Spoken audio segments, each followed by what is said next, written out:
Hello, it's Appu. എൻ്റെ ലൈഫിലെല്ലാം അൺഎക്സ്പെക്റ്റഡായിട്ടാണ് നടക്കുന്നത്. അങ്ങനെ ഇന്നും അൺഎക്സ്പെക്റ്റഡായിട്ട് ഞാൻ ജിമ്മിൽ പോയില്ല, പഠിക്കാനുള്ളതുകൊണ്ട് എക്സാമൊക്കെ അടുത്തവരല്ലേ. അപ്പോൾ ഞാൻ അൺഎക്സ്പെക്റ്റഡായിട്ട് ജിമ്മിൽ പോവാതെ വർക്കൗട്ട് ചെയ്തപ്പം അവിടെ അൺഎക്സ്പെക്റ്റഡായിട്ട് പ്രത്യേകിച്ച് ഒന്നും മനസ്സിലാകാത്ത വർക്കൗട്ടാണ് ഞാൻ ഇന്ന് ചെയ്തത്.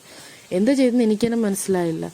അത് കഴിഞ്ഞിട്ട് ഞാൻ ക്ലാസ്സിൽ ചെന്നപ്പം അവിടെയും ഞാൻ പ്രതീക്ഷിക്കാത്ത സെമിനാർ തന്നു.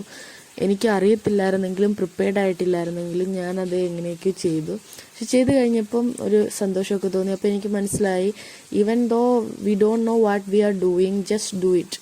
നമ്മളന്നേരം നമുക്ക് മനസ്സിലാവും നമ്മൾ എവിടെയെങ്കിലുമൊക്കെ എത്തും എന്ന്. അപ്പം അത് കഴിഞ്ഞപ്പോൾ എനിക്ക് ഒരുപാട് വിഷമം തോന്നി. ബിക്കോസ് ഇത്രയും ദിവസമായിട്ട് ഫുഡൊന്നും നല്ലത് കഴിക്കാത്തതുകൊണ്ട് തന്നെ എപ്പോഴും കഴിക്കണമെന്ന് തോന്നുന്നുണ്ടായിരുന്നു. അപ്പോൾ വീട്ടിൽ വന്ന് കുറേ നേരം കരഞ്ഞ്, അത് കഴിഞ്ഞ് കുറച്ച് പഠിച്ച്, അത് കഴിഞ്ഞ് നല്ല ഫുഡൊക്കെ കഴിച്ചപ്പം ഒരു സമാധാനം തോന്നി. എനിക്ക് തോന്നുന്നുണ്ട് ഞാൻ പലപ്പോഴും ഭയങ്കര സ്ട്രോങ് ആണ് ഞാൻ വിചാരിക്കുന്നതിനേക്കാളും.